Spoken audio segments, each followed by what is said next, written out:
Start. Are we going to start? Hey, we've started. Oh, oh, oh, oh, oh, oh, oh.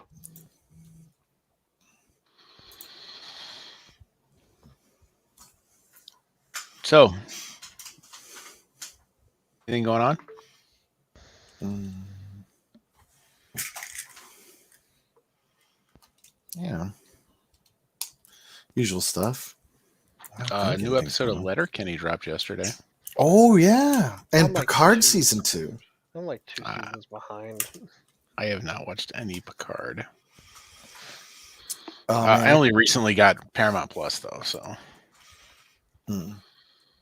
I quite liked Picard. I thought it was, of the new Star Trek stuff they've made, I've liked it best. The cartoon they made is pretty funny, too. The Lower Decks. Lower Decks, yeah. I guess there's another cartoon. Prodigy, maybe? Is that a that's the cartoon? one. Oh, it's in real life? Oh no, I'm sorry. New Worlds is the new live action one. Sorry. Oh, right, yeah. Or Brave New Worlds, or Strange New Worlds? I know. I don't know. I'm not much up on the Treks, so listen. If we can have 1,800 Star Wars shows, we gotta milk that Star Trek franchise for every drop we can suck on out of there. They've been milking that one for a while. Yeah. A whole lot more. That Obi-Wan trailer looks pretty fucking good. I saw that it dropped. I have not watched it yet. I've also said that for every trailer they've put out for everything they've created, and they have all been mediocre at best.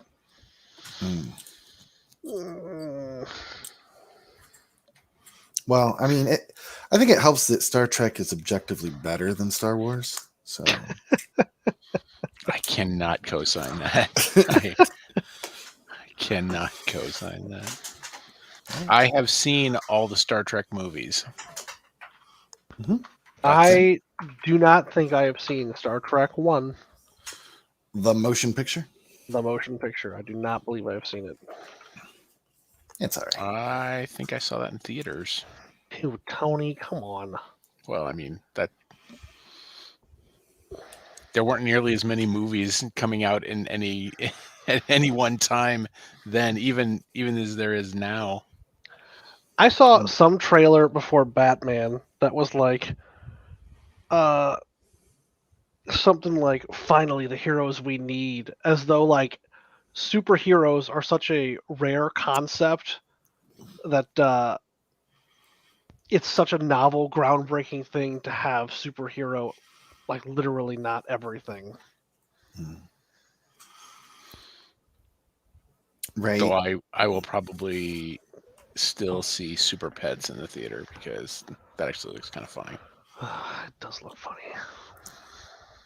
I mean, I'm still on board for any superhero thing they do, no matter how bad it is. I would not have seen Batman if Tony didn't say it was good and I should see it. There was and it, I think Mitch, maybe you even posted it. Was it the Dr. Manhattan? Oh yeah. The variety of like I've watched Batman in 1989. I watched Batman in 2005. 10 years older. Yeah. I'm watching a darker, grittier Batman. Like literally I watched like the timeline that they posted was exactly 10 years. Like I was 10 years older than whoever that was posting it, because it was like, yeah, that's me. And I watched them all on opening night. Yeah, I remember I don't know exactly why the revival happened, but they were rerunning like the Adam West Batman shows, like in marathon form, regular. And as a child, I was like 100% in for all of those episodes. I don't know if this was in the lead up to Tim Burton's Batman or around it afterwards to like capitalize on Batman joy. Yeah, when I was very young, like one of my earliest memories of television was that television show. Like I don't remember what time of day it was, but it was some kind of daytime rerun slot. when I was very young, like before I was going to school. Like I remember watching that show, like in a rerun kind of thing, and just as like a 4-year-old, I loved it. What's funny was this: I've gone back to that show, and there's some pretty funny shit that goes on in that show. That's very counterculture, and like I love the running gag. Like I didn't catch it when I was a child, but as an adult, I figured out uh, that Batman would say, Robin, and like would let Robin just spout out this crazy theory about exactly what's going on, and Batman would go, "You're absolutely right." Like he would never say anything. He would never come up with his own idea. He'd let Robin come up with all the crazy ideas and would be like, "Yeah, that sounds right." Yeah, I showed a couple episodes to my children.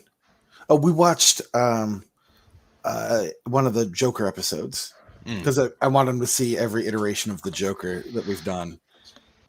So we And the mustache. Yep. You could see Cesar Romero's mustache through the makeup. Mm-hmm.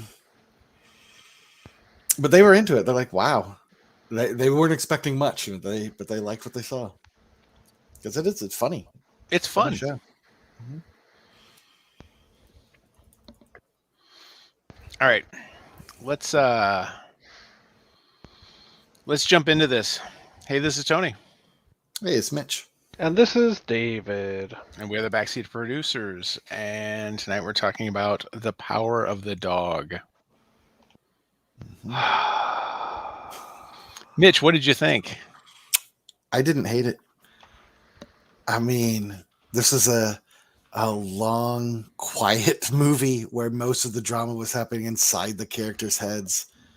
But like, I'm a psych guy. I was kind of there for that. I'm like, oh yeah, and then David.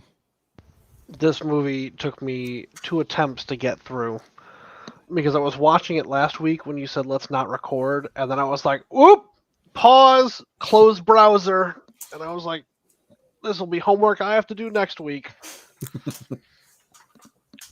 That's the review. Yep.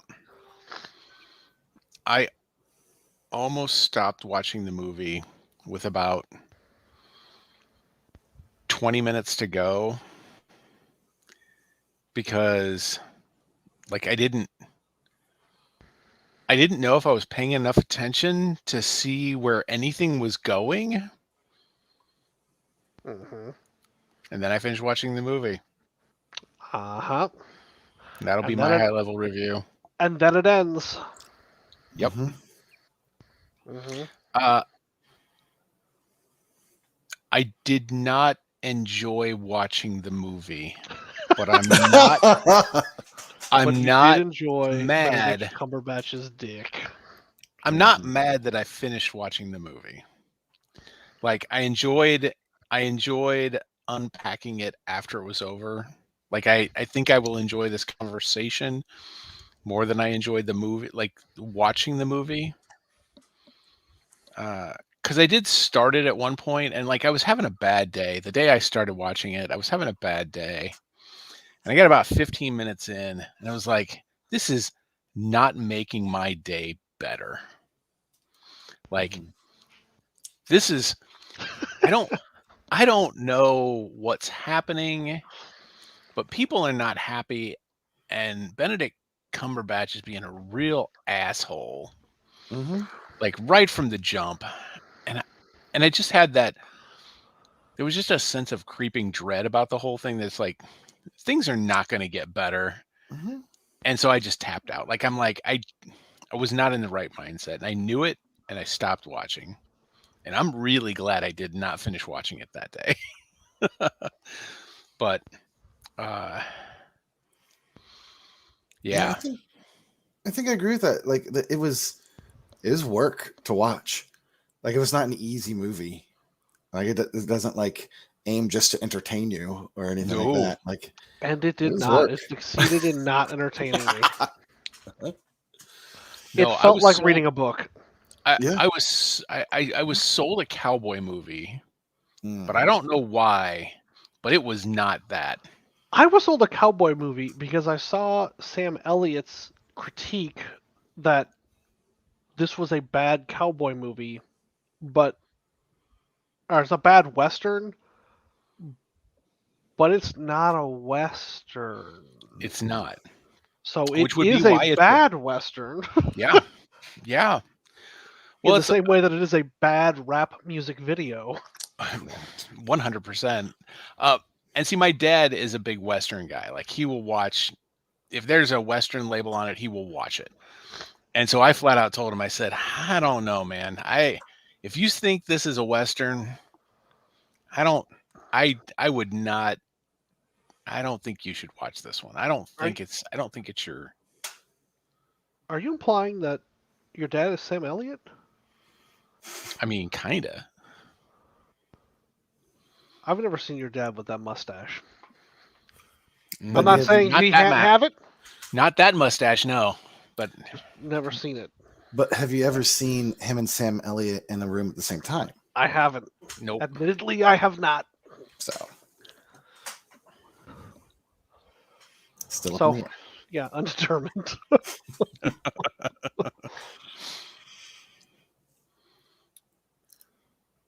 All right, well, I guess let's just fuck this pig.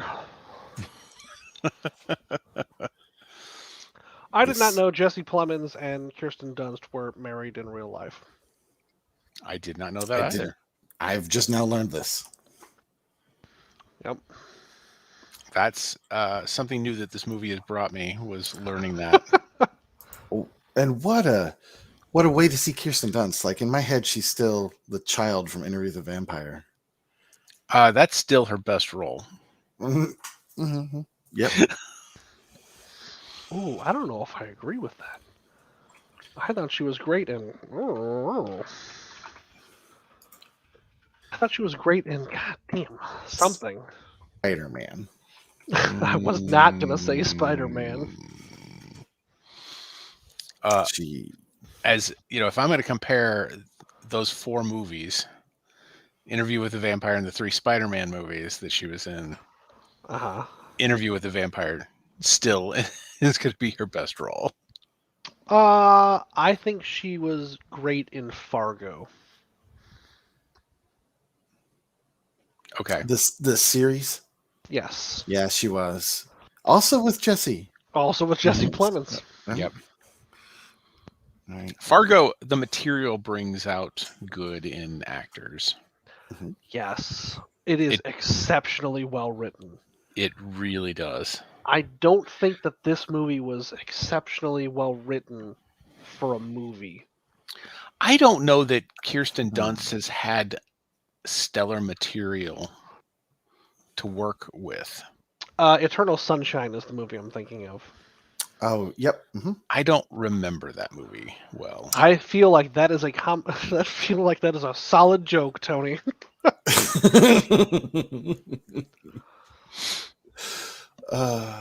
But maybe one day you'll rediscover it. Maybe. Because it was meant to be. Only to forget it again.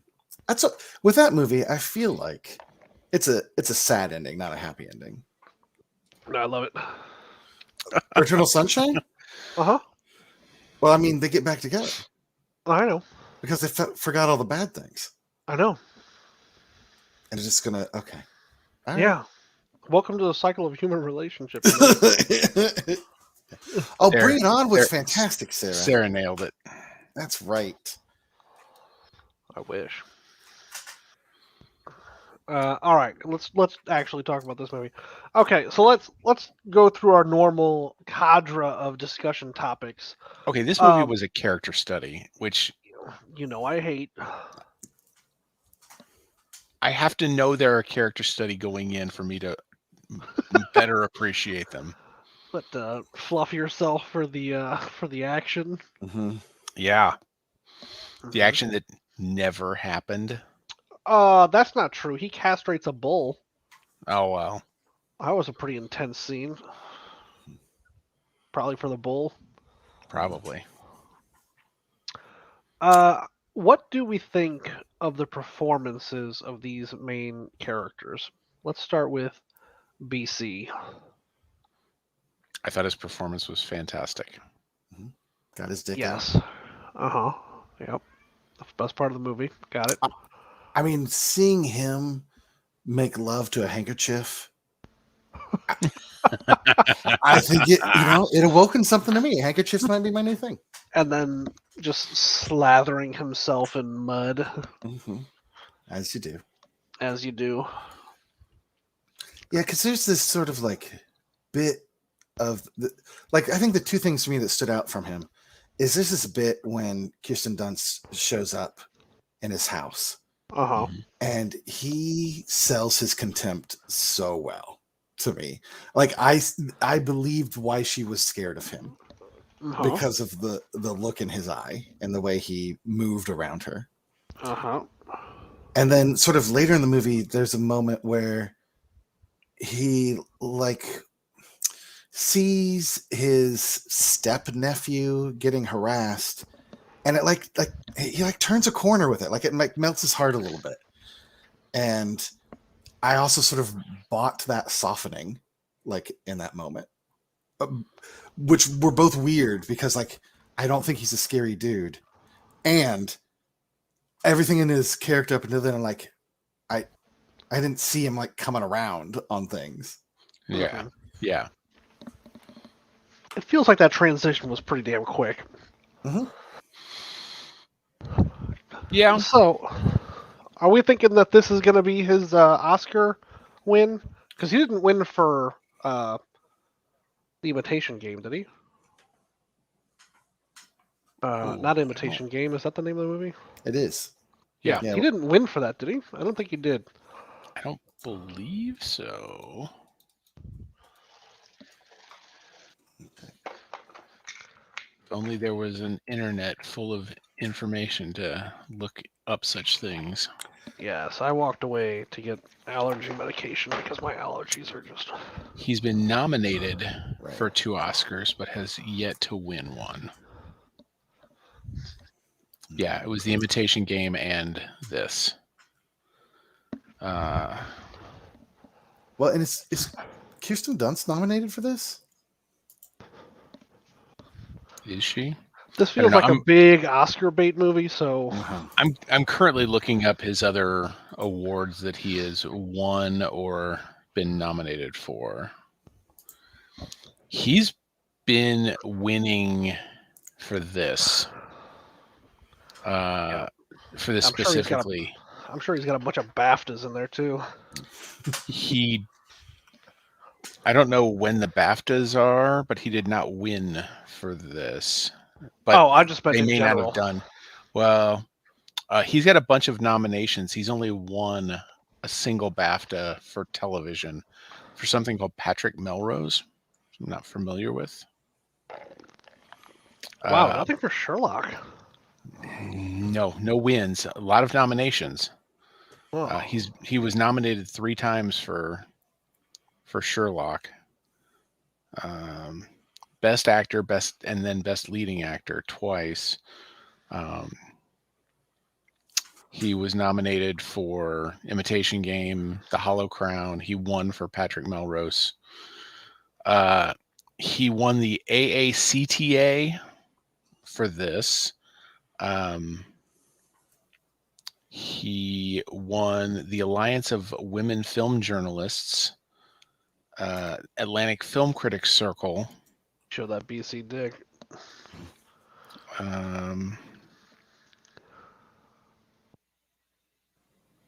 Let's see. The Boston Online Film Critics Association. These are made up things now. Well, I mean, everything's made up, but... Chicago Film Critics Association Awards. The Columbus Film Critics Association. Yeah, so he's winning a lot of festival circuit type awards for this movie in particular. And I think he's up against Andrew Garfield from Tick Tick Boom, Javier Bardem from Being the Ricardos, and Denzel Washington from The Tragedy of Macbeth, and Will Smith in King Richard. I have not seen any of those other movies, so Right. yes. I have not either. Although Tick Tick Boom has tempted me on Netflix, so maybe coming up in my list. But yeah, I thought his performance was great in Power of the Dog, and sold it. I thought all the performances were great. Mm-hmm. Yeah, I don't think Jesse Plemons had much to do other than look uncomfortable. Yeah, you're right. There wasn't much for him to do. But he's really good at looking uncomfortable. Except not jump out and choke out Benedict Cumberbatch when he called him Fatso. Mm-hmm. Which he did a lot. Yeah, he called him that a lot. Yeah, I want to, like, we don't get. And as a large man, I had problems with Jesse Plemons not choking him out for saying it at least one of the times. Well, and that was the thing that made me wonder, because we don't get like a backstory. It's clear they are, as brothers, are drifting apart. Uh-huh. And Benedict Cumberbatch wants to repair it a little bit. Like, he's suggesting they go on this camping trip, like to like bond, but he's still also calling him Fatso and everything. And it sort of made me think that maybe he's just trying to get him to respond at all to him, right? Because they are so, I don't know, almost dead to each other, that even if he was mad at him, that would be better than being ignored. It almost feels like you just get the sense that Benedict Cumberbatch was like foisted on Jesse Plemons' character. Like, you have to watch him now because he's your brother. You have to take care of him. Like, it felt like it was an obligation, which is why he just put up with the nonsense. Oh. And I don't know if there's any truth to that, but that's just kind of the vibe that I got. Well, wait, was it the other way around though? Was it? I don't know.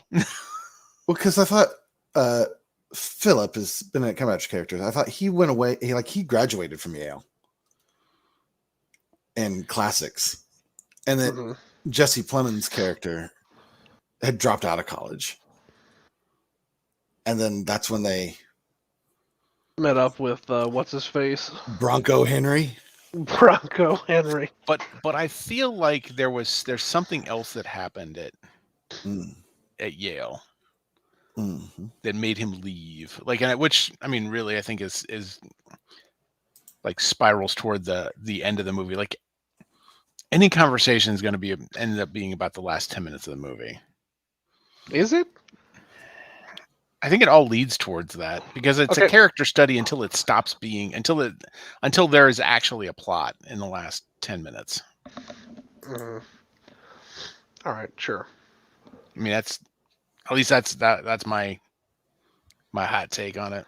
Yeah, I was trying to think of what else I would say that doesn't include the last 10 minutes, and came up with a big fat nothing. Yeah, I mean, last 10 minutes. there's all the character building stuff, and then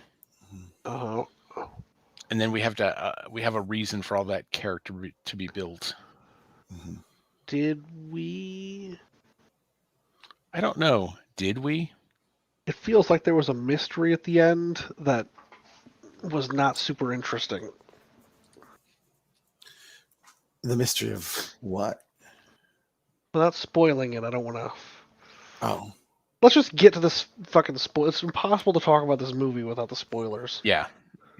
You're absolutely right. Who killed Benedict Cumberbatch? The kid. Yeah, I think that one's. I don't think there was a mystery there. Is there? Is it? Yeah. What do you mean? You don't ever see him do it. Oh yeah, what? Right. He rode off and he carved off anthrax hide from that dead cow he found, and so he gave him anthrax tainted hide to make the rope. Oh. Yeah. Yeah. Oh. Everything this guy is saying right now is exactly what happened. That's why he rides out alone to get the cow, and then also like he's wearing gloves later when he handles the rope because he knows that it's Yeah. Interesting. Oh. And they mentioned that he died of anthrax. I But do he was so feel careful when he never handled diseased meat. Like I do feel like I stopped watching at a point after the first thing happened, completely forgot it happened, and then started watching after that point. that could be. Oh, okay. Well, now I have No no mystery. no mystery and nothing to talk about at the end of the movie. The only thing I thought might be a mystery at the end is nephew's dad died by presumed suicide. Uh-huh. Mm-hmm. But this kid just killed Benedict Cumberbatch to protect his mom. Did he kill his dad too? Like he was hung. We saw the escape rope that had been cut, which presumably was the device for hanging. He talked about how his dad was afraid that he was too strong, but I think meaning too unkind. Mm-hmm. Like, is this kid just a psychopath? Did he kill his dad? I don't know. Maybe, but I was under the impression that he was kind of building up that psychopath, like pre-serial killer. Like this felt like this was the kid's first kill. Mm-hmm. Like that's the sense I got, because like we saw him with the animals. Mm-hmm. He butchered the rabbit, and like there was all the sort of drama around that. Yeah, if you're gonna do that, just don't do it in the house. Right. And then he snaps that bunny's neck without any like hesitation, which seemed to impress Benedict Cumberbatch. Yeah.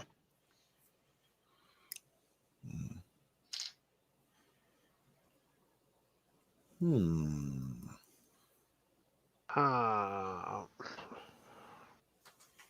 I get the sense that like Benedict Cumberbatch probably left Yale because it was discovered he was gay. Uh-huh. And then he died. And what does that say about the gays, Tony? That somebody was killing the gays. And it was the nephew. You know, your version of the movie sounds a lot less interesting than mine. But think about it. At the end of the movie... But also the kid did it because, I mean, I think there's a lot that you could unpack with that. Did he do it because he was fighting against his own nature of his homosexuality, or was it just because he was a psychopath? I think it was to protect his mommy. She was scared and was turned into an alcoholic because of his new step-uncle. I feel like she was an alcoholic before. Well, that's what Benedict Cumberbatch said.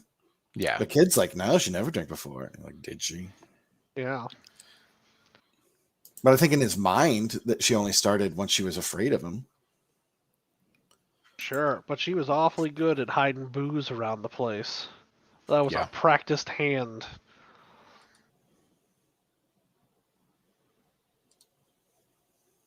That stuff he does with the banjo is fantastic. Mm-hmm. He learned how to play the banjo for this. You're welcome.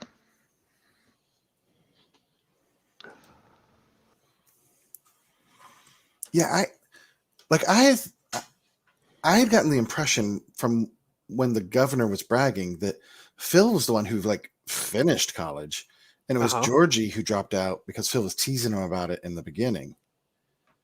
Right? Like, you know, he said something like, you can't get through college, and the only way we made it is because of Bronco Henry teaching us ranching 25 years ago.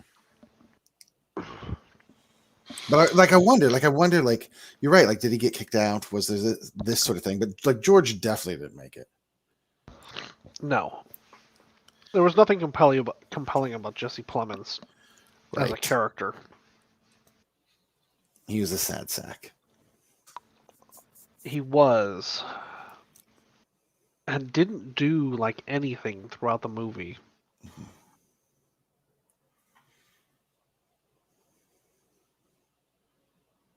Mhm.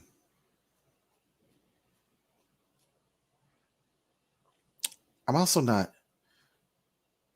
100% certain why it's called The Power of the Dog. It's a quote, right? It's a Bible quote. Yeah. Yeah, because they quoted at the end. Or toward the end.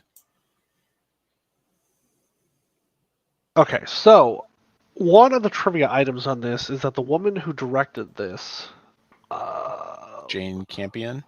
yes, her, read the book, like she was thinking about not directing anything anymore, read the book, and then it's like, I have to make this movie. What do you think was the compelling thing about this movie, that book, that made her want to make this movie? Because I can't think of anything in this movie that is so compelling that I'm like, well, I'd rather not retire and do this than retire. I don't know. Maybe like. I mean, because like Benedict Cumberbatch does a great job being a compelling character, but it's still not super compelling. I can't imagine it's like so wildly outrageous in a book that it's like, well, I want to make a major life decision based on this thing here. You know what I mean? Maybe she likes the idea of the kid being tougher than he looks. I don't think that's it. Yeah. Because the movie focuses, the style of the movie focuses too much on Benedict Cumberbatch for it to be really about the kid. Mm-hmm. And I largely didn't like him. Like he gets so mad that he beats up a horse. Yeah. And I'm like, oh, I don't like this guy. Yeah. There's a trivia point on IMDb. Let me see if we can find it back. Just because it's worth reading exactly the way it was here. At the start of filming, Jane Campion introduced Benedict Cumberbatch to the cast and crew by saying, "This is Phil. You're going to be working with him. Benedict is really nice, but you're not going to meet him until the end of the shoot."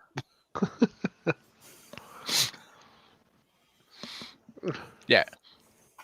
Phil's just an asshole. Just. Mm-hmm. And mostly just like an attitude, right? Like he's not super strong. He's not like, I guess he is violent, but not toward other people, really. Right? He's mean. He It's also. Oh, go ahead. Benedict Cumberbatch is a really thin dude. Mm-hmm. And so, like, when he's walking around doing ranching shit, I'm looking at this guy and I'm like, this is an insubstantial individual. How is he doing this shit? Like, you can just look at this dude and be like, this dude has never done manual labor in his fucking life. He's Maybe so it's just delicate looking. because he's so long, he just uses leverage for everything. It's just everything is a pivot point. He's just so dainty looking. Just every joint is a fulcrum. So it just yeah. Yeah, the other thing to me at first, it was like, why is everybody just snapping to when this guy says so? And I realized that it was just because he was consistent with his attitude. At no point did he ever falter with having that attitude of, don't question me, do what I say. You're all idiots. Well, I thought he was Like, the boss. He's also the money. He is, but there were other people around him that treated him that way also. Like that weren't directly working for him.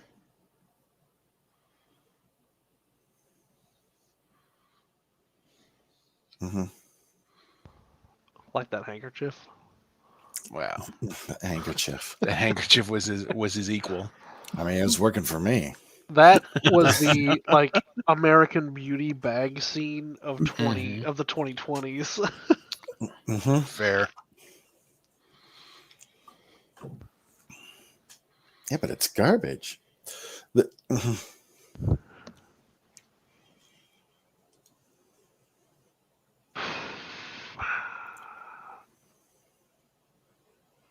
He did see a dog in the hill. Yeah. I don't know what that means. I think it means nothing. I think it just sort of like cemented this idea for Phil that he was going to be the Bronco Henry to his nephew. Like I felt like that was the relationship he was trying to foster by the end. Sure. Find yourself some young kid. You're both really thin. Well, because he had So- mentioned that, like being reminded of himself with looking at this kid. Like he was like, you know who else didn't know how to ride before Bronco Henry taught him, or something like that. Yeah, Bronco Henry taught him all right. Mm-hmm. That means All right. gay stuff. Okay, so I looked up on Google Power of the Dog review. And then Google gives a list of things that people have also asked about this movie. I think it might be fun to go through this list of questions. Ooh. First question, what is the point of the Power of the Dog? Solid question. I'm glad I asked it.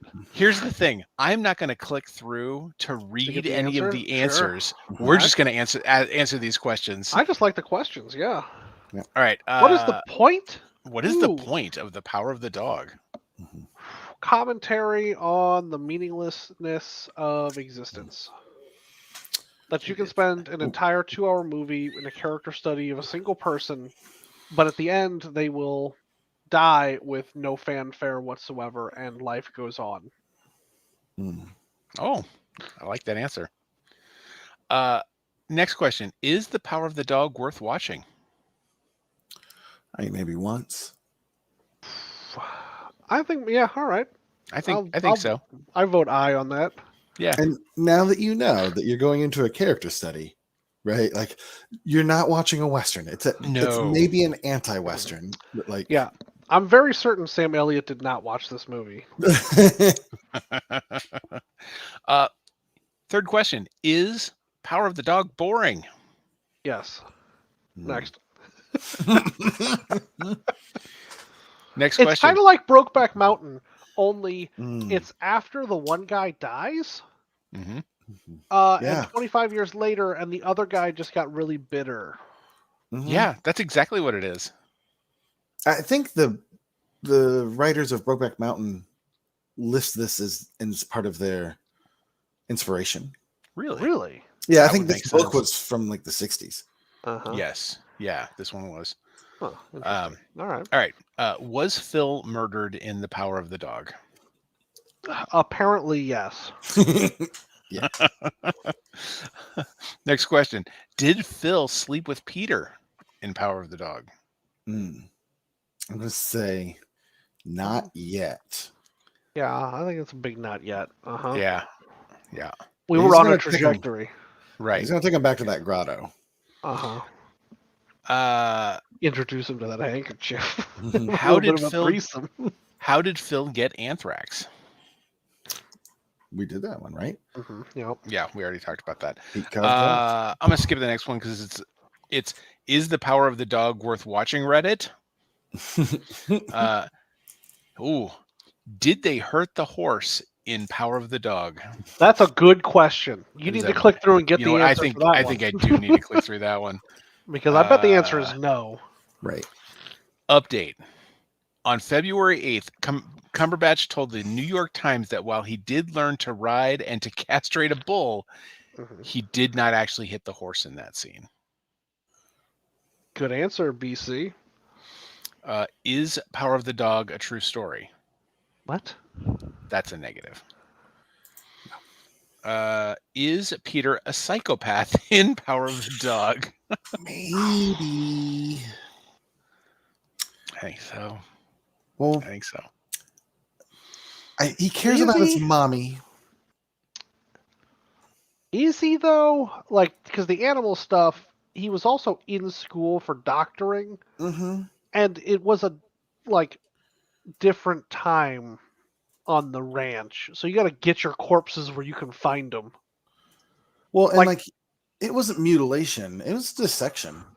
Yeah, and Oh yeah, when you live on a ranch like that, you have a different relationship to animals than Mm-hmm. yeah. Because she Like didn't. I She wasn't have. freaked out at all that he killed the rabbit. It was just like, just don't do it in the house. Mm-hmm. Yeah, I mean, like Yeah. I don't know what the difference between killing that rabbit and then killing the cows out in the pasture like Right. is like functionally what is the real difference here when it comes I think right the down only to thing it. was that the girl was like treating it like a pet. But there's, I mean, that happens where people raise animals for slaughter and somebody in the family starts treating it like a pet. And then it's bad news for that person who was treating that animal like Yeah. a pet. And then that's some sad bacon. Yep. So I think, like, at best, right, he's traumatized, right, because he found his dead father, right? Like, he discovered that body. Mm-hmm. You know, maybe he's a psychopath. I don't know that there's great evidence for it here, right? Like, we don't see other behaviors that seem to me like completely cold. Like, he murdered this guy for a reason, to protect his mom, Mm-hmm. right? But why is he keeping the rope? Oh, I think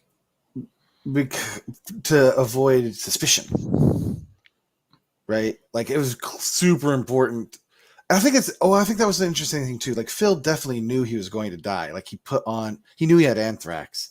He put on his funeral suit Mm-hmm. to go into town, and it was super important to him to give the rope to the kid before. So I think the kid has to, like, keep the rope, or everyone will know that he was anti-Phil or something, right? Like, it was a super sentimental thing. Mm-hmm. But you think, like, maybe this is also keeping it as a trophy? Maybe. I mean, I think there's a potential of it there. And then this kid grew up to be Ted Cruz, the Zodiac Killer. I knew it. So this is actually the second Wow. movie in the trilogy. Uh-huh. The first is Brokeback Mountain, right? Uh-huh. Then this, And then Zodiac. Yeah. Yep, that's a solid trilogy there. Wow. This is the Empire Strikes Back the Zodiac That's such a bummer. trilogy. Jesus Christ. All right. So I guess maybe he's a psychopath. Maybe. Is Rose Peter's mother in Power of the Dog? Okay. All right. It appears to be. Who kills Phil in Power of the Dog? See, not just me. Yep. What is the biblical meaning of the power of the dog? Oh, I would need to have that quote again. let's see. I'm going to click through to see if they give the quote. I've heard of the Bible. Yeah. I just searched Quran. Deliver my soul from the sword, my darling from the power of the dog. Okay.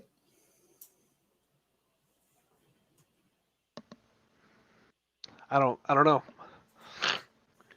Ooh, so this is a quote from Screen Rant, since I already clicked through. Referring to the idea that he is projected as a Christ-like figure, it could be concluded that Peter is the darling, as Christ was the darling of God, and that by the power of the dog's ending, Peter is freed from Phil's power. However, Christ was freed by sacrifice, not by murder. Jesus. People will shoehorn in a fucking Jesus analogy to literally anything they can just because it's so amorphous that it will just fit anywhere. Yeah. There was a bad dude in this movie and someone killed him. That guy was Jesus. Fuck you. I mean, we all know that John Connor, though, in Terminator 2. John Connor was Jesus. JC. Yeah, he was JC. There was no He was Connor. JC. He fucking Literally. was. Just like visionary director James Cameron. Yeah. Exactly. Visionary director James Cameron. Who is Bronco Henry in The Power of the Dog? Yeah, who is Bronco Henry? He's a saddle. He is Phil's mentor and lover. And was like a bodybuilder? Like he had pictures of actual Bronco Henry in his grotto? Yeah, Did he? I'm not sure. I felt like that's what it said on the caption. That was the thing. Oh, maybe. All right. What is wrong with Rose in The Power of the Dog? Oh, so much. Yeah. I think her biggest problem is that she is a woman in the past. Yes, that's problem number one. Yep. The second problem is that her son is a lemon.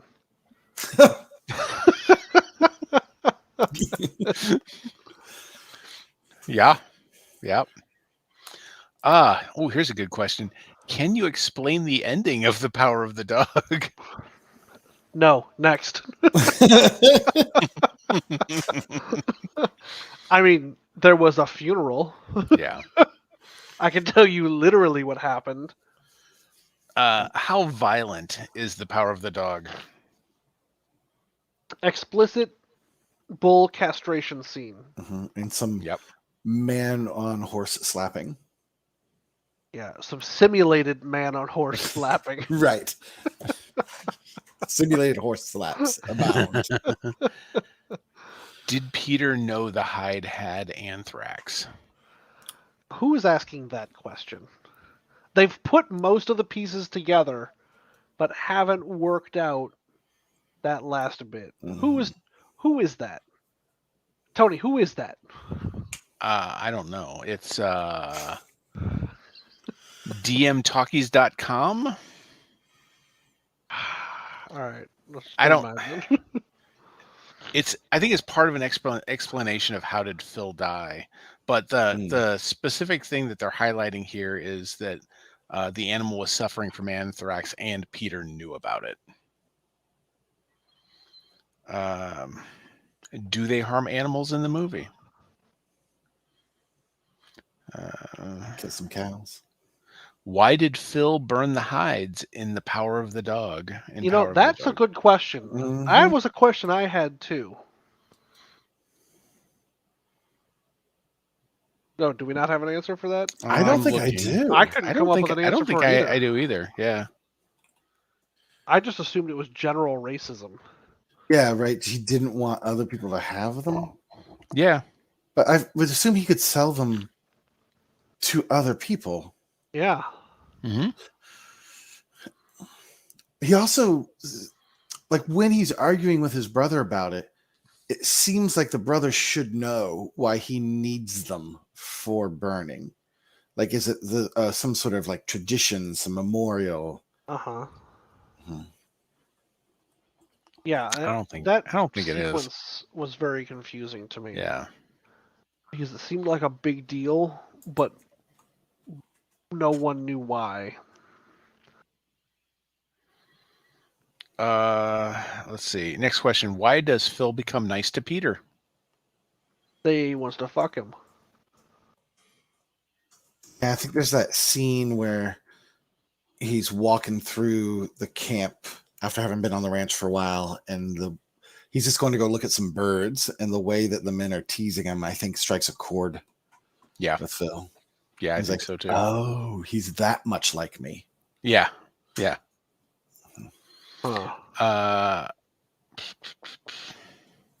Some of these questions start becoming less about this movie. I'm going to skip around. Was the tiger in Life of Pi abused? Wasn't that a CGI tiger? I believe it was. But is it any less wrong to abuse a CGI tiger? I think it is very much less wrong. Yeah. Jesus Christ. How many dogs died in the making of Milo and Otis? Oh, that's a dark question. Oh, wow. Tony, Is it a What is the non-zero answer? number? Actually, yeah. Is it a non-zero number? Because if it is, I don't want to know the answer. I don't understand this. I don't think I've ever seen the movie, so I don't know if they're referring to the actual movie, like the story in the film, or if this is things that happened while the movie was being shot. Oh, God, why am I Googling this? Death animal count is up to 5 Oh, drowned cats, 4 mauled oh, cats, 2 cats pecked to death, 1 cat fact. swallowed whole by a snake, 3 What? drowned dogs, 2 mauled dogs, and 1 quote unquote pupsicle. Just This learned count doesn't Milo and even Otis is allow a snuff film. Oh, this count doesn't even allow for outtakes, gruesome outtakes. outtakes. That's the gag reel. All the gruesome deaths of animals. Oh no. Oh It was my God. actually Okay, Faces of so Death 7. there's more stuff on here. The director killed a bunch of kittens and puppies during the shooting of the movie. Apparently, there was no concern for the safety of the animal when filming the stunts. Milo's mom actually was killed by that snake. They really threw a kitten off a 100-foot cliff. They actually fed Otis to that bear. Wow. What the entire fuck? According to Wikipedia, these are unconfirmed allegations. Oh. Wow. I believe Snopes dispelled them. Oh, fuck, Tony. Why have you done this? Is like the fucking dead dogs in our D&D campaign. Uh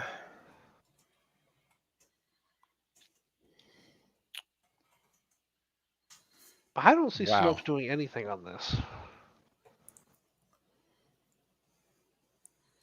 The last question on the list.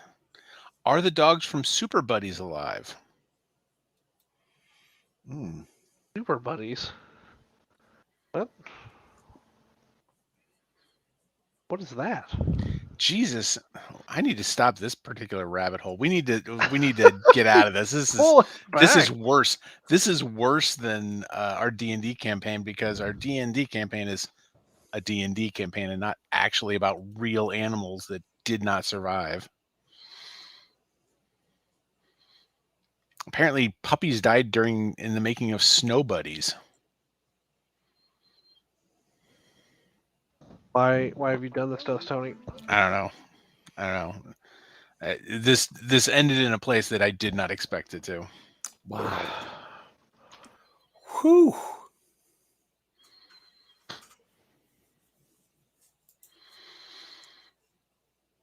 Oh, all right. It's dark.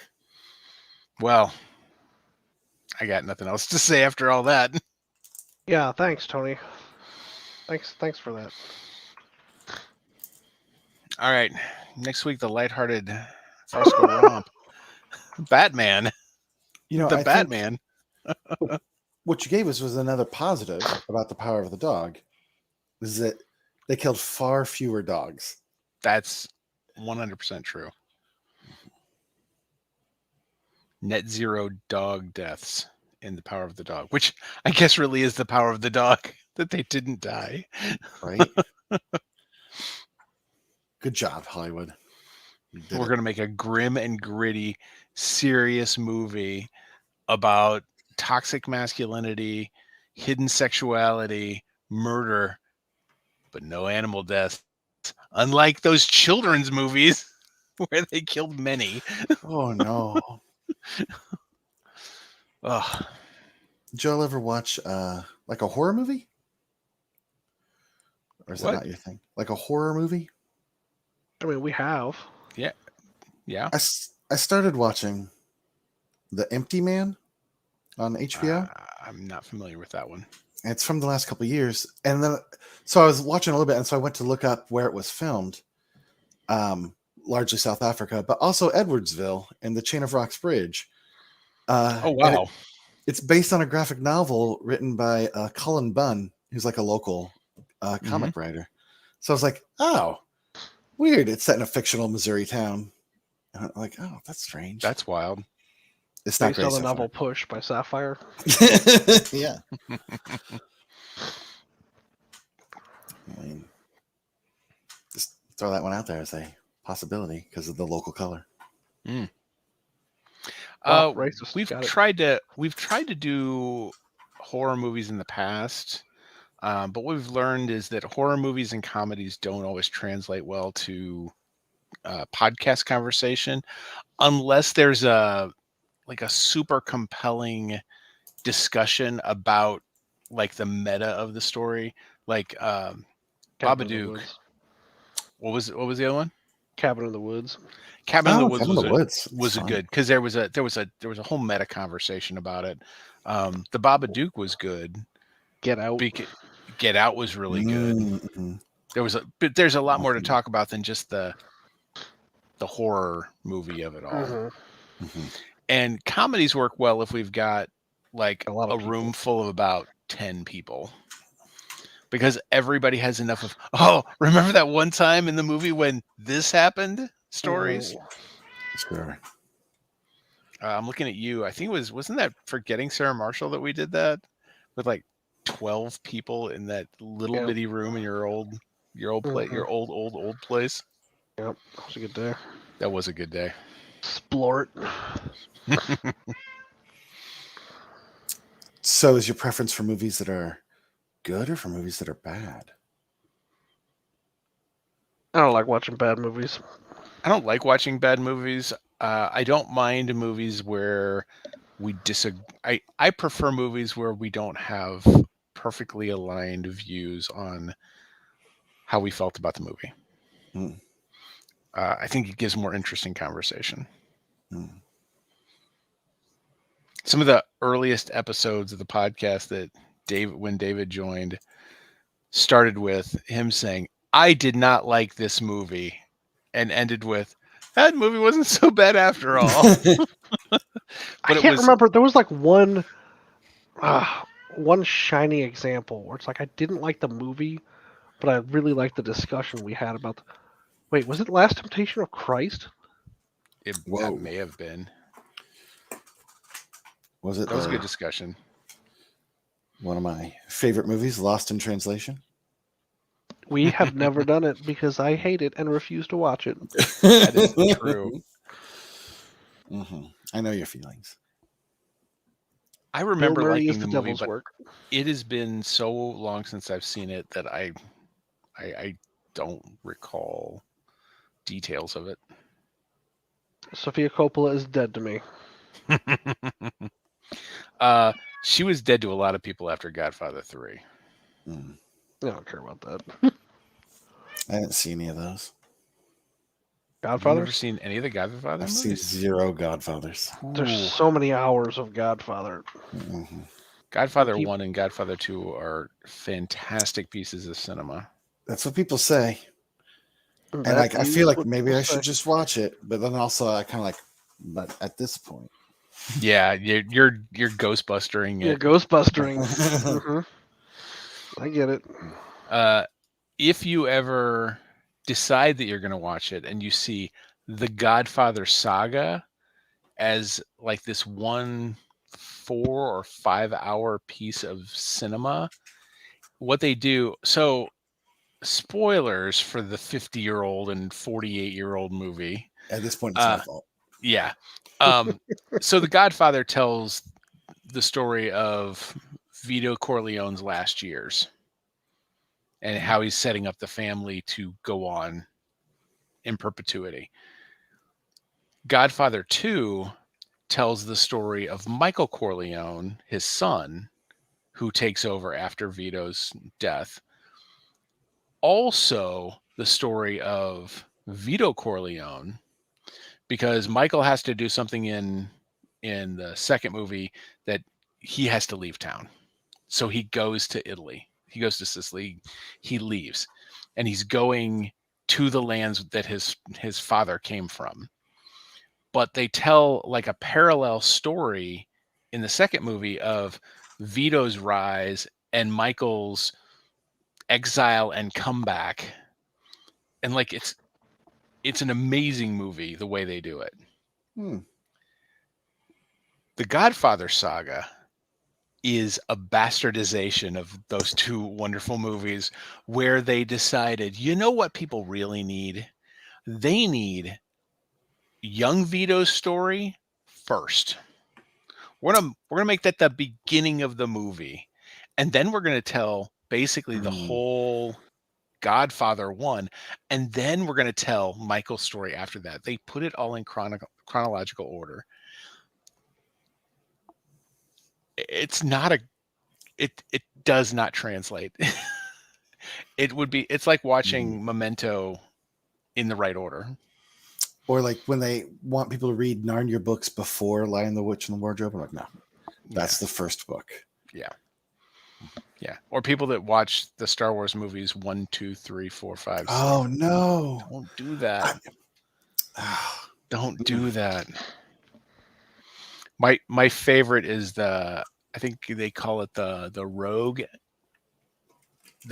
version, where you watch 4 and 5, then 2 and 3, Whoa, then 6.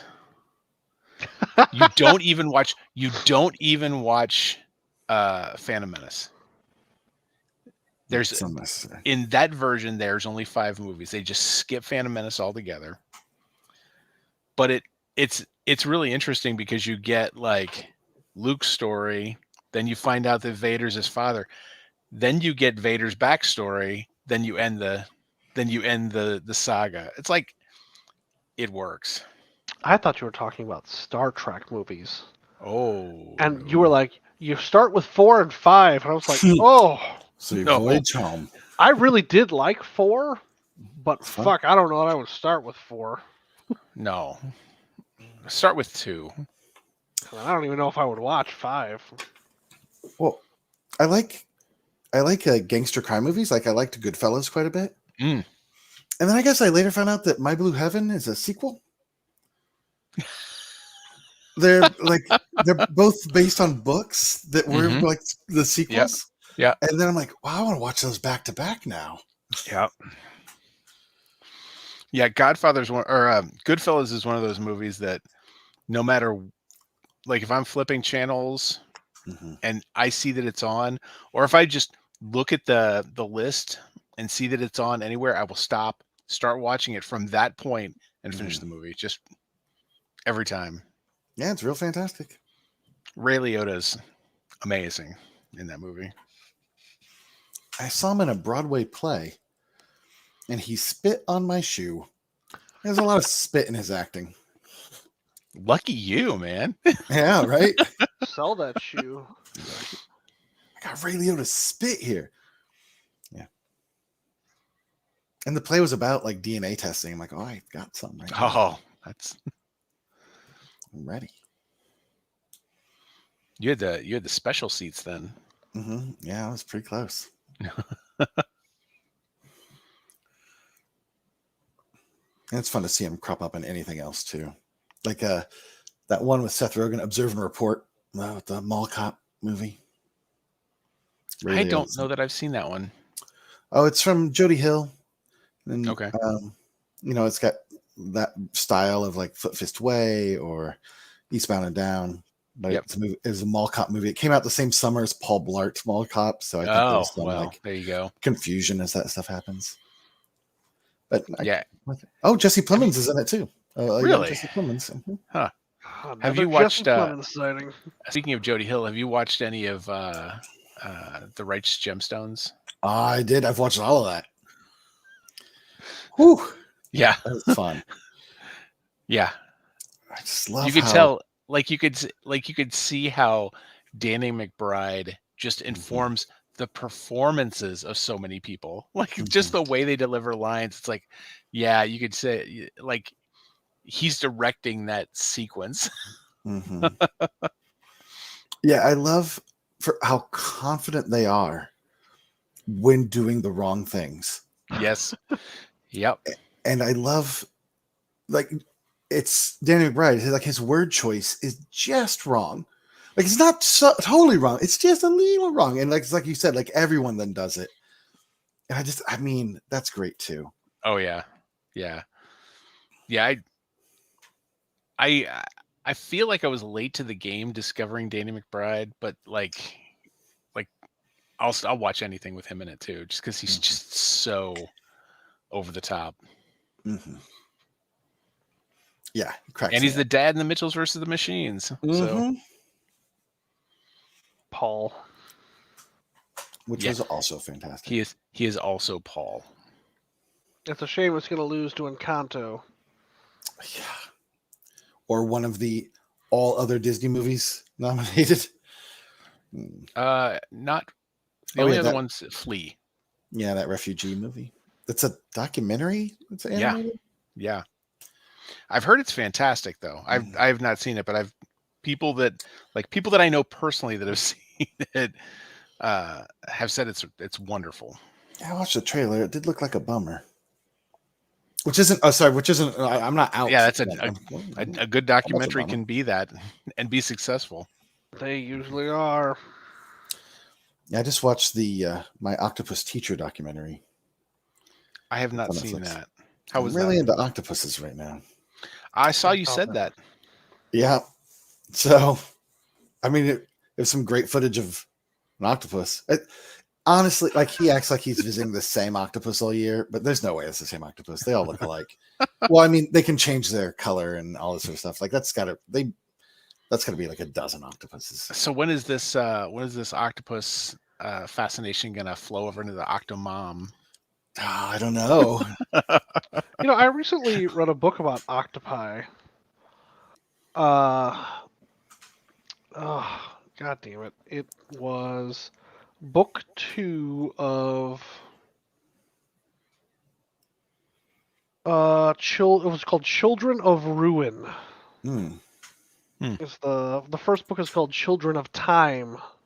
Children of Time is about sentient spiders, Oh, and Children of Ruin is about sentient octopuses. Really? nice. I am not certain on the plural of this animal. Neither is the book. Okay. I always used octopodes. I have no Whoa. idea if that's right. I Let's- probably not, but I Let like me- the sound of it. Let me nominate octopussies. That's a lot of pussies. You know it. But I'd seen like a TED talk of a dude, and they just showed like how awesome their camouflage is. And like I rewatch, I'm like, man, I even know where it is, and I can't find it. Right? Like this is amazing. And then I listened to that podcast, like a 2-hour podcast with this marine biologist, all deep dive into octopus lore, and I'm just like, all right, I'm gonna have to watch this movie now. Did it touch on like the way their brains work? Because there's Mhm. like some wild shit that happens in their brains that Yeah. like their limbs also move independent of the brain, but like in some sort of weird symbiosis with the brain. Yeah, they've got a brain in each arm, each tentacle, and then their central brain. So it's like 9 total brains. And like, there's that thing that happens with people where we used to like for like epilepsy, we would cut the connection between left and right. And like sometimes when that happens, Corpus callosum. that's the one. People would have like individual consciousnesses on each side that usually work together, but like they might diverge once you cut that bit. And so we're probably a gestalt of like 2 big things. So this octopus has 9 brains that are cross-wired and in a ridiculous fashion, and a whole bunch of neurology on its body. So they're wild. That we diverged from them like 700 million years ago. Our common ancestor is a flatworm. So the way they do everything is drastically different than the way we do things. Sorry. I've gotten really into octopuses. I will talk a lot more about them if you like. So according to Merriam-Webster, there are 3 different accepted pluralizations of octopus. It's octopuses, octopi, and the word that I always said was octopodes, which is one of the accepted words, except that apparently I've been pronouncing it wrong. And they're saying the pronunciation more appropriately rhymes with the phrase "don't say please," so it would be octopedes. Oh. But it's in looking at the spelled word, I would have pronounced it octopodes. when I first read it, and that's probably where I picked it up at some point. Interesting. All right, so the only one that isn't is Octopussies. Got it. Not yet. Not yet. The day after International Women's Day? I used that a lot this evening during King's Dilemma, Tony. Mm-hmm. Nice. Oh, you guys played the night? Yeah, we had to reschedule, and so we're trying to cram it in before 9.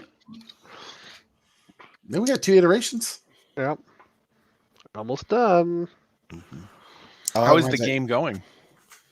It's good. It's fun. I like it. I like it a lot. Is it legacy in the same way that like it permanently alters the game, so you have to buy it new for another iteration of it? Oh, mm-hmm. Get your tail out of my water. I mean, I think you could. Oh, you'd have to. No, the stickers is the only problem. If you could buy a sticker set, then you could reset it. Mm-hmm. Yep. But other than that, I don't think we've changed much in like any rules. Right. The only thing that sort of changes is like people get like permanent benefits, and some people get like temporary benefits. Right. And that's really kind of been it. Right. Yeah, there hasn't also been like kind of fluid. Mm-hmm. Yep.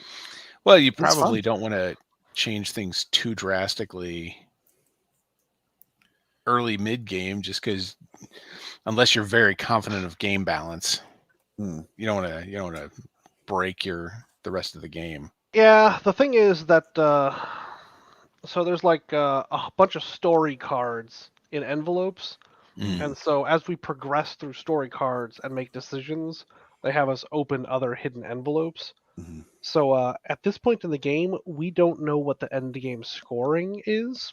Oh. So we have no idea what to focus on, what to prioritize. That's kind of interesting. Mm-hmm. I kind of like that. It's kind of interesting. I don't know. I have some complaints about like the game has no catch-up mechanic. So like Anna is currently dominant. So basically the game is an economy of power, right? Okay. Where we get a card that has some story shit on it, and then it asks us a question at the end, and all we do as a group is vote yes or no. That's the only thing we ever do. All right. And then to vote yes or no, you put power in on aye or nay, right? So, like, that's the core mechanic of the game. And then, like, you can bribe people, and then sometimes you have to, like, there's, like, a whole leader and moderator mechanic. But, like, that's basically it. Well, Anna set herself up so she gets, like, 1 million power at the beginning of the game. Like, almost double what everyone else gets. Wow. So I'm not really even sure how she managed it. Yeah, but like when you look at like how many people have like won, like I don't think that Anna has won a disproportionate amount of the games. It's the same. And like I've had the most prestige for a long time because now I don't get a choice in like what my goals are. I get the leftover goal.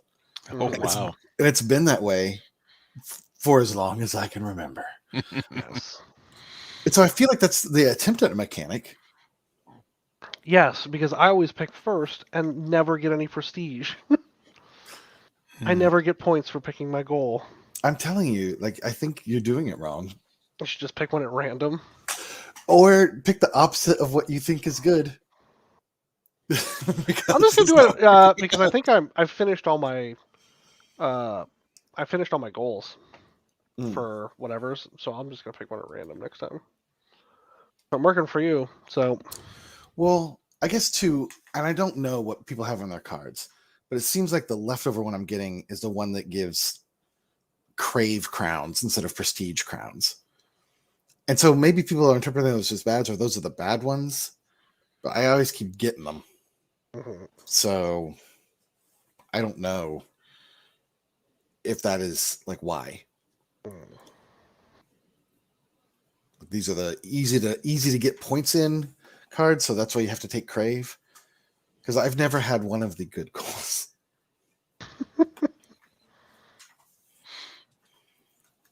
The good ones. Good ones. Mm-hmm. That That's been fun. Yep. I feel like when I did Pandemic Legacy, that it had some very drastic rule changes within it of adding like whole new mechanics and changing the way things worked. Yeah, this one's subtle. Yeah, when we played Risk Legacy, there were mechanics changes and board changes. Many changes. Yeah. And it's like a Harry to our Dresden understanding, novel. Yeah. Well, and to our understanding, because the couple of times it was played, the mechanics changed in different ways. Like the packs you open and the things that happen are randomized between boxes. Ooh. So you don't, like, the same circumstances could happen in 2 different games, but because the boxes had different things that happen when you open the envelope,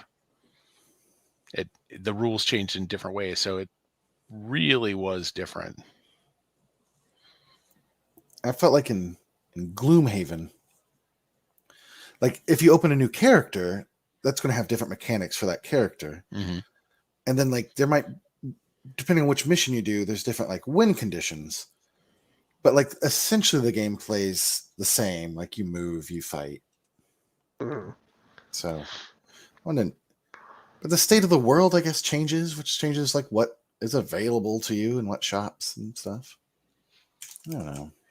Yeah, Kingdom of Death doesn't work exactly like that because a lot of like your settlement gets certain unlocks and changes, but like your people are expendable, so you end up like a lot of that comes around from gear, which you can just move around, and then they get like various disorders from their adventuring. I did not enjoy my experience playing Kingdom Death. I can understand why people would, but it was just not for me. I don't tend to enjoy games that are predicated on you're always losing. Oh. You're always like the end game condition is that everybody has lost. And then you're going on to the next game where you know that everybody will lose. Like everybody's going to die. That's going to happen. That's a mechanic of the game. And that's... You don't have to die. You don't have to die, but it's not... The games are challenging. It didn't seem like you were... There was many opportunities to stay alive. Game over game. And for me, that I just don't prefer to play games like that. I don't mind if everybody dying is a potential condition of the game.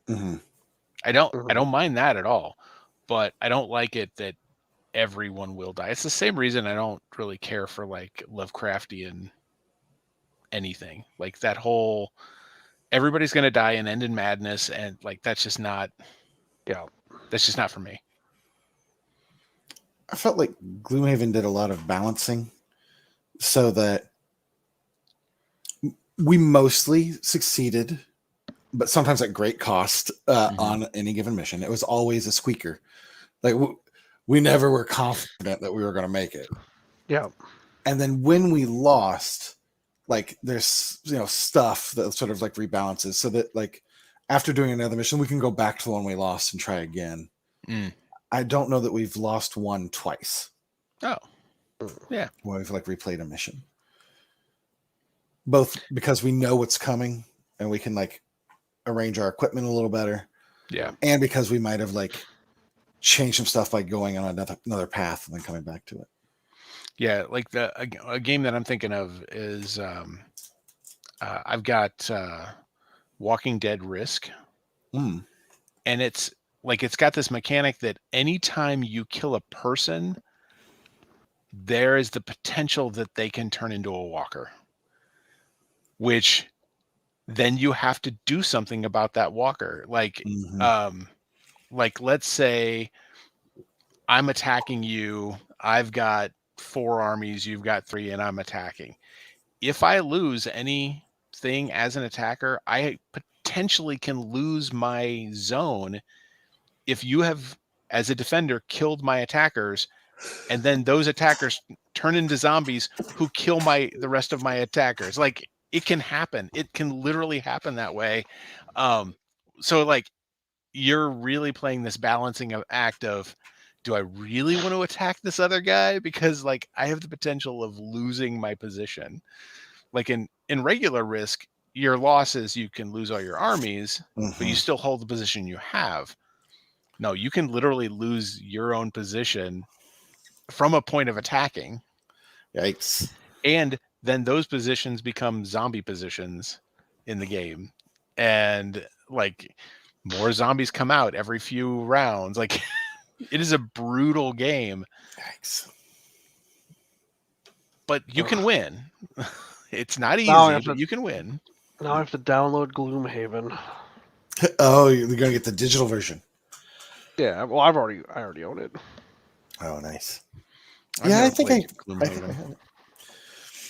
Well, I'm getting ready to move. I think after that, I might be ready to like try to start it. I'll have space to play it. Right, Nice. transporting it is kind of a rough thing. Are you Start up a gonna get Gloomhaven game. the Sultan? One of the gaming tables? Oh man, I The do want a Sultan. game deal. I've looked at a handful of them. They are expensive, but they look great. Mm-hmm. I don't remember what I looked at. The Jasper was one I saw. Mm-hmm. The Yeah, Wormwood has one. Oh, Yeah. I told my brother Doug about these gaming tables and like how much they're charging for them. He's a union carpenter, and he looked at it. He's like, "Oh my god, that's crazy!" hmm yeah, they are so pricey, but also they look really great. Yeah, they're beautiful, beautiful tables. Mm-hmm. Just watching a video of it now. Which one you got? The Sultan? I'm looking at the Wormwood right now. The Oh one with no, that the one's. wheels Oh. where you can raise and lower it. Mm-hmm. And it's Yep. got the magnetic rails to put on your attachments like cup holders Mm-hmm. or dice holders. Yeah, those are nice. Mm-hmm.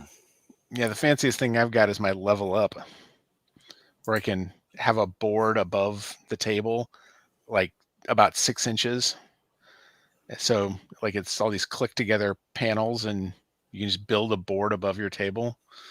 We've had a few incidences at parties where somebody knocks a drink over onto a brand new game. Right. So Is this table only 1,500? No, that's your deposit to get them to talk to you about building you a table.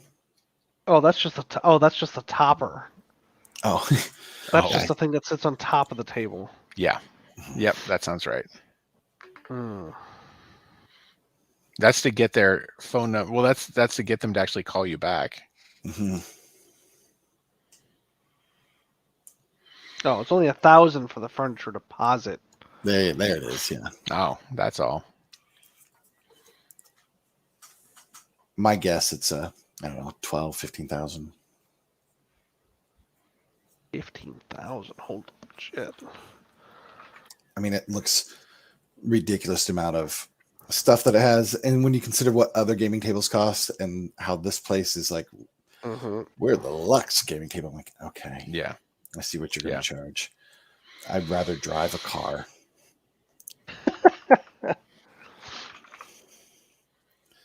Or pay for the gas for that car. Right? Or anymore. Yeah, I'm really glad we're getting out of the winter season, because it'd get a whole lot more expensive to let my car warm up in the driveway. hmm